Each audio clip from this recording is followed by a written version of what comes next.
As you know very well, Gayatri is one of the most prominent mantra.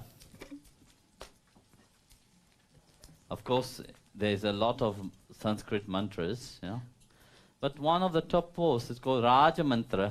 That is the Gayatri mantra itself, So all the mantra, all the prayer that we do, if we don't chant the Gayatri mantra, the prayer is unfulfilled. But Gayatri holds a certain deepness in herself.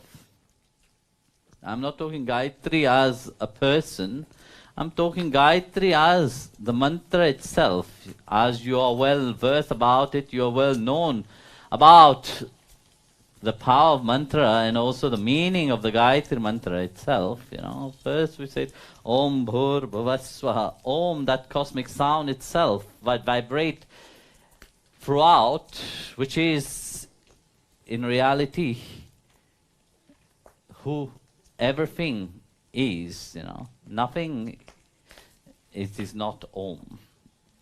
Om is that cosmic sound which vibrate and create everything. Everything emerged from Om. And everything is Om. That's why Bhagavan said, I am Om. You may not chant any mantra.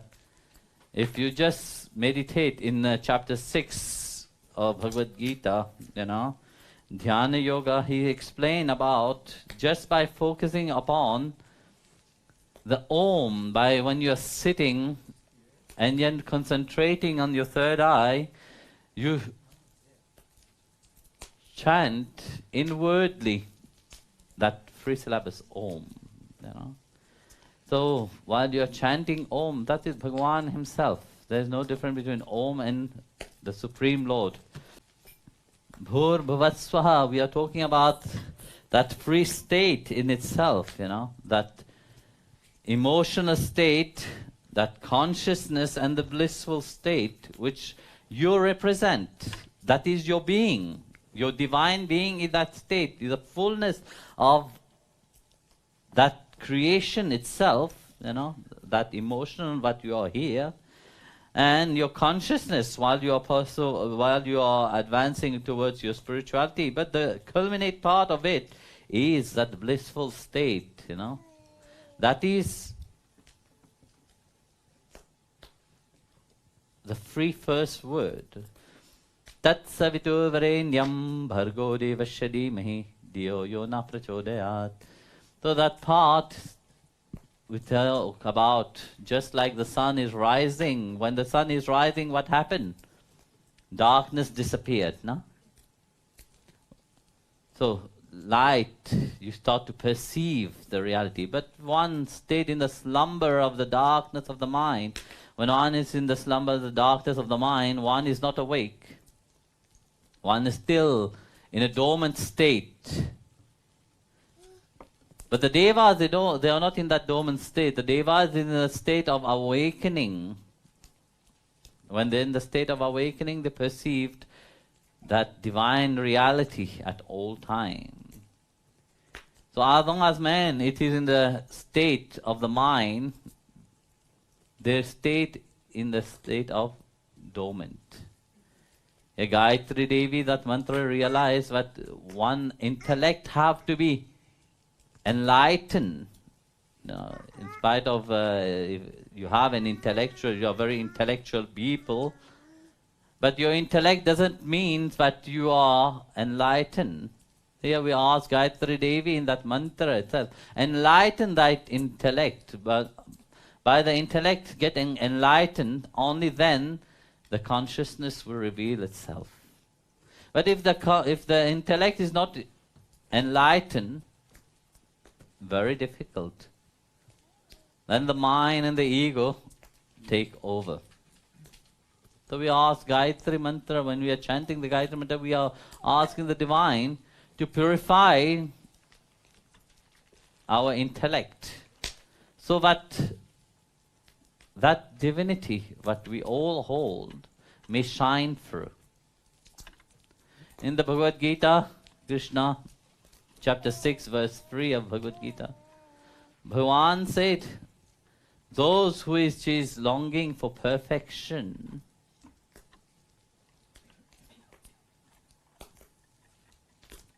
action, work is the mean. Those sages who have already attained to that, tranquility the mean. So when we see that verse itself, we see Bhagavan explaining, but the state in itself, how one is moving. So he said, but what is the aim? The aim is to attain to the divine state. No? But it is in a progressive way. Those which is longing for perfection onto the outside, it's important to work for it. You have to make an effort. You can't expect for it to just jump from heaven into your head. That doesn't happen, have never happened, and it will never happen. Those who just sit idly and thinking that, yes, without effort I will attain to that, no, it will never happen. So effort is important, and action. But those who have already attained to that stage, you know, there is no need. For them, they have to sit in that tranquility. They sit in that divine consciousness. They are absorbed into that. The mind is tame. So when you become the master of the mind will never want to change. It needs to be whipped.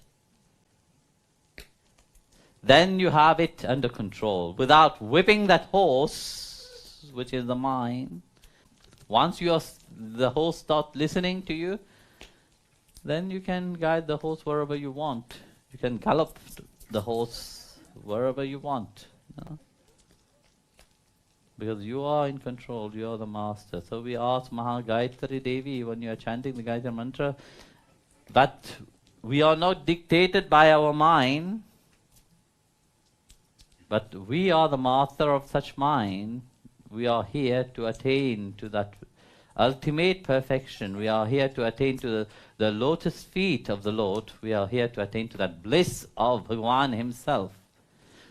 We are not talking about us being blissful. We are talking about that bliss which emanates from that awakening of him inside of us. You know?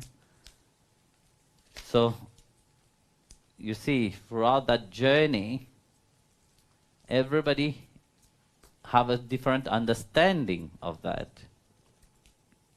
Some people try to find easy way. No? There's no such things as easy way. You have to make your effort everywhere.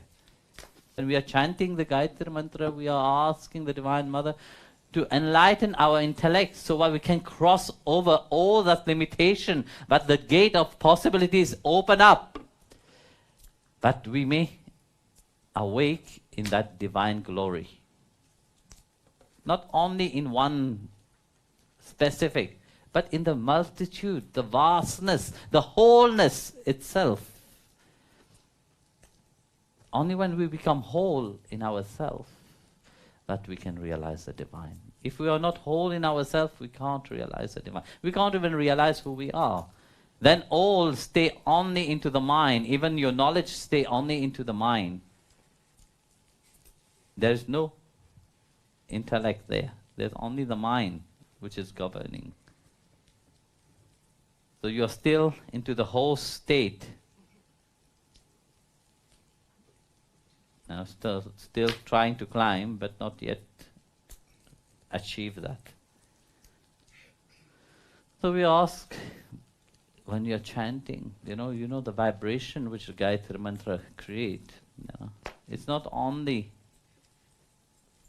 for the, I forgot to say, should have put some water around, let it get energized, But yet, I was thinking, your body is full of water. 72% of your body is water. So while chanting the Gayatri mantra itself, your whole vibration, your whole DNA or whatever inside, what is it called? Yes. Is, of course, vibrating the Gayatri mantra. And not only this, all which is in nature, which is around, I'm sure the fishes in the lake, the trees, the plant, the people which, even if they don't want to hear the mantra that you were making so much noise at night, they will also profit in a positive way. That is very good. You have done the seva for them also, you see. So, willingly or unwillingly, you have chanted the Gayatri mantra. Willingly and unwillingly, people who have listened to it have profit from it.